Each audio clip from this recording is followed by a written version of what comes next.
नमस्कार दोस्तों, स्वागत है आप सभी का हमारे YouTube चैनल पर। तो आज हम बात करेंगे डीएलएड एडमिशन 2026 लेटेस्ट अपडेट के बारे में। तो आज पहली बात, सभी बच्चों को नए साल की ढेर सारी शुभकामनाएं। जी हाँ, और इस साल आपका डीएलएड में एडमिशन होगा। अच्छे से हमें पढ़ाई करनी है और जल्द से जल्द 1 to 5 या 6 to 8 तक के हमें टीचर बनना है, ठीक है। और इसी साल आप टेट का एग्जाम पहली बार देंगे, टीईटी, और इसको जितना जल्दी आप पास कर लेंगे उतना बेहतर होगा, ताकि आगे चलकर आपको सुपर टेट के लिए पढ़ने का ज़्यादा से ज़्यादा मौका मिले, ठीक है। तो देखिए, जो प्रोसेस था, जो विज्ञापन था, उसके हिसाब से क्या होना चाहिए, रैंक लिस्ट आपकी कुछ ऐसी जारी होगी, ठीक है। पुराना हम आपके सामने दिखा रहे हैं, सेम एज इट इज ऐसा रहेगा। आपका जेंडर यहाँ शो होगा, आपकी कैंडिडेट कैटेगरी शो होगी, और आपने जो यहाँ पर हाई स्कूल, इंटरमीडिएट, ग्रेजुएशन के परसेंटेज डाल रखे होंगे वो भी शो करेगा, ठीक है। बहुत ही ज्यादा ट्रांसपेरेंसी अब रहती है, मतलब कुछ भी ऐसा नहीं रहता कि कुछ छुपाया जाए। यहाँ पर देखिए, अगर आपके हाई स्कूल में 70% होगा, 70 लिखा रहेगा, जो भी है, जैसे इंटरमीडिएट में 83, ग्रेजुएशन में 86, भाई हर तरह के बच्चे होते हैं। उसके बाद देखिए, यहाँ पर आपकी फीस का पूरा स्ट्रक्चर है। प्राइवेट कॉलेज की फीस 41,000 है, सरकारी कॉलेज की 10,200। लेकिन प्राइवेट कॉलेज इस समय 21,000 में आपको मिल जाएंगे। आप थोड़ा सा पता करिए सरकारी कॉलेज में किस हिसाब से सीटें खाली रह जाती हैं काउंसलिंग के बाद। ये दोस्तों उसका एग्जाम्पल हम आपके सामने रख रहे हैं। डाइट आगरा में देखिए, टोटल 200 सीटें थी और भर्ती कितनी है, 108, वैकेंट रही 92। पिछले साल मथुरा में 116 भर्ती है, वैकेंट 84। ललितपुर में 106 भर्ती है, वैकेंट 94। आजमगढ़ में देख सकते हैं, यहाँ 100 सीटें हैं। आजमगढ़ वाले बच्चे जरा ध्यान दें, 100 सीटें हैं। और देवरिया में भी 200 सीट्स हैं, ठीक है। कहाँ पर कितनी सीट्स हैं, ये थोड़ा सा हमने एक ओवरव्यू दे दिया। अब आप लोग को लगना है, जी जान से लगना है, ठीक है ना, बिल्कुल भी लापरवाही नहीं करना है। आप लोग डीएलएड करके टीचर कैसे बनेंगे, इसको हम इस वीडियो में पूरा एक्सप्लेन करने वाले हैं, ठीक है। सभी बच्चे डीएलएड कर तो रहे हैं, लेकिन डीएलएड करने के बाद आपको टीचर कैसे बनना है ये सब जानना है। डीएलएड या बीएड में क्या बेहतर है। एक सवाल आपके मन में ये होगा, यार कि डीएलएड करें कि बीएड करें। सिंपल सी बात है ना, ये सवाल होगा सभी बच्चों के मन में कि डीएलएड करने से फायदा मिलेगा कि बीएड करने से। और आपको ये पता भी होना चाहिए। देखिए, डीएलएड करके आप 1 से 5 के टीचर बनेंगे या 6 से 8 के। अगर हम बीएड करते हैं तो 6 से 8 के टीचर बन सकते हैं या 9 से 10 के, यही होगा, सिंपल सी बात है। और 11 से 12 के लिए पीजीटी मांगेगा, ठीक है। और आप जैसे ग्रेजुएशन के साथ पीजी मांगेगा, पोस्ट ग्रेजुएशन है कि नहीं। तो ये दोस्तों पूरा स्ट्रक्चर हम आपके सामने रख दिए। जो 1 to 5 की वैकेंसी आती है, इसमें किसी भी प्रकार का सब्जेक्ट कॉम्बिनेशन नहीं होता, ये बिल्कुल ओपन है। तो इसमें कोई भी बच्चा आवेदन कर सकता है, एनीवन, ठीक है, कोई भी बच्चा। तो भाई ये सबसे बेस्ट वैकेंसी होती है 1 to 5 की। और 6 से 8 में यहाँ पर भी सब्जेक्ट्स रहते हैं, 9 से 10 में या तो बहुत क्लियर सब्जेक्ट कॉम्बिनेशन होता है। तो भाई इसीलिए हम इसको अवॉइड करते हैं। तो अगर हमसे आज की डेट में कोई पूछेगा, आज या कभी भी इन फ्यूचर भी, तो हम डीएलएड को बेस्ट आपको बताएंगे, क्योंकि 1 to 5 की वैकेंसी में कोई सब्जेक्ट कॉम्बिनेशन नहीं होता। अगर कोई बच्चा बीए करके आ रहा है और कोई बच्चा बीटेक करके आ रहा है, तो 1 to 5 की जो वैकेंसी होगी, दोनों इक्वल हो जाएंगे, बराबर होंगे भैया। ये नहीं कहेगा बीटेक वाला कि हमने ज्यादा पैसा खर्च किया, हमने ज्यादा जो किया। भाई तुम्हारी क्वालिफिकेशन यहाँ के इक्वल हो रही है, ठीक है। यहाँ पर कुछ ज्यादा मांगा ही नहीं जा रहा, चाहे बीए का बच्चा हो चाहे बीटेक का हो। तो अब ये सबसे बड़ा एडवांटेज होता है डीएलएड करने का, ठीक है। सब्जेक्ट कॉम्बिनेशन से आप बचते हैं और आसानी से नौकरी पाते हैं। तो भाई जो इनका स्ट्रक्चर पहले आया था, 24 नवंबर से आवेदन की प्रक्रिया शुरू हुई थी, तो उस हिसाब से इस समय हमारी काउंसलिंग चलनी चाहिए, ठीक है। इनकी वेबसाइट में दिक्कतें चल रही हैं और उम्मीद है जल्द से जल्द उसको ये फिक्स करेंगे और ठीक करेंगे। सोशल मीडिया की तमाम अफवाहों से बच के रहना है।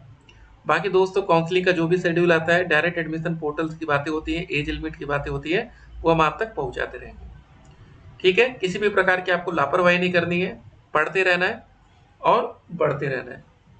पढ़ेंगे तभी तो बढ़ेंगे ना, सिंपल सी बात है।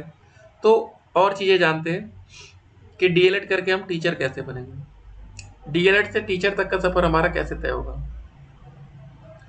देखिए, उत्तर प्रदेश में जो वैकेंसी आई थी लास्ट 69,000, सोचिए 69,000 पदों पर वैकेंसी आई थी और आवेदन करने वाले संख्या सिर्फ 4 लाख समथिंग थी। भाई कितना आसान था यार, मतलब मजा आ जाती अगर उस समय आप आवेदन में होते और आप नौकरी पाते, ठीक है।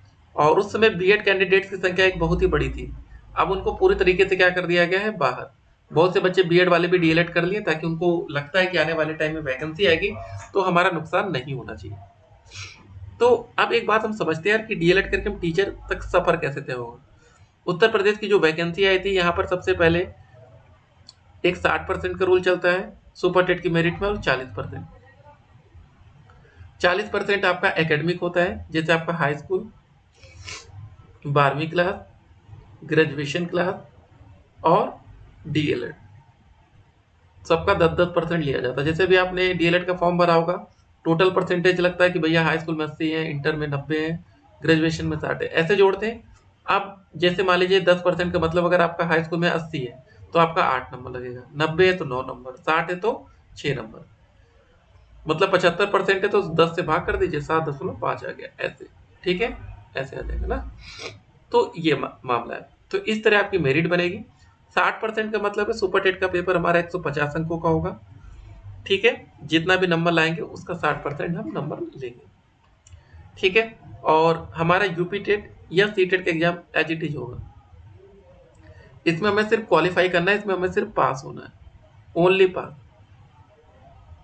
अभी तक का यही रूल चल रहा है, आने वाले टाइम में कुछ बदलाव होगा तो उसकी भी अपडेट हम आप तक पहुंचा देंगे। तो किसी भी प्रकार की हमको लापरवाही नहीं करनी है, पढ़ते रहना है और हमें आगे बढ़ते रहना है। जो भी अपडेट्स आएगी, अपडेट हम आप तक पहुंचाएंगे। सोशल मीडिया की तमाम अफवाहों से आपको बच के रहना है। देखिए, सोशल मीडिया पर अफवाहों का दौर जारी रहता है, ये सबसे इम्पोर्टेंट बात हम आपको बता रहे हैं, है ना। बहुत से बच्चे समझ नहीं पाते और बाद में परेशान होते हैं, तो लगे रहना है हमें यार। बाकी जो भी अपडेट्स आएंगे हम पहुंचाते रहेंगे।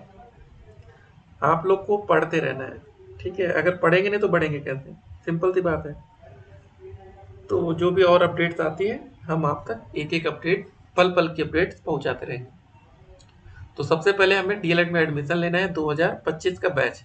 देखिए, आज हमारे 2026 शुरू हो गया है, लेकिन जो आपका डीएलएड का बैच बनेगा वो 2025 का रहेगा। ठीक है, इसको जरा ध्यान रखिएगा। भले आपकी क्लास 2026 से स्टार्ट होंगी, लेकिन बैच आप कहलाएंगे 2025। जब भी आपका रिजल्ट डिक्लेयर होगा 2025 बैच के नाम से ही रिजल्ट आएगा। तो आने वाले टाइम में आप सोचिए, आपकी क्लासेस जब 2026 से स्टार्ट होंगी तो सिंपल सी बात है 2 साल लगता है डीएलएड खत्म होने में। तो 2028 में आप जाएंगे, लेकिन बहुत से बच्चों को पूरा उस टाइम में लगेगा कि यार 2025 का बैच 2028 में खत्म हो रहा है, कितना टाइम लग गया। तो ऐसा ही डीएलएड होता है, लेट लतीफ हमारा चलता रहता है। आप लोग को पढ़ते रहना है। और अगर अभी तक आप लोग ने हमारा चैनल सब्सक्राइब नहीं तो कर लीजिए, क्योंकि हमारा एक सपना है कि जो भी बच्चा हमारे चैनल से जुड़े वो टीचर तक पहुंचे।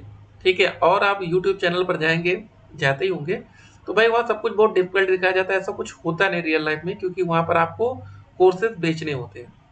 ठीक है, तो इससे बचना है आपको। कोर्सेज खरीद के कोई फायदा नहीं होता जब तक आप खुद से पढ़ेंगे नहीं। सेल्फ स्टडी सबसे इम्पोर्टेंट रोल प्ले करेगी आपको टीचर बनाने में, इसको ध्यान रखिएगा। ये बहुत इंपॉर्टेंट लाइन आपको बता रहे हैं। खुद से आप नहीं पढ़ेंगे तो आप टीचर नहीं बन पाएंगे। कमेंट बॉक्स में लिंक दिया गया है, जहाँ से आप रजिस्ट्रेशन भी कर पाएंगे, रैंक लिस्ट भी डाउनलोड कर पाएंगे, बाकी व्हाट्सएप चैनल से जुड़ेंगे। चलिए फिर मिलते हैं। स्टे कनेक्टेड, आपका दिन शुभ हो।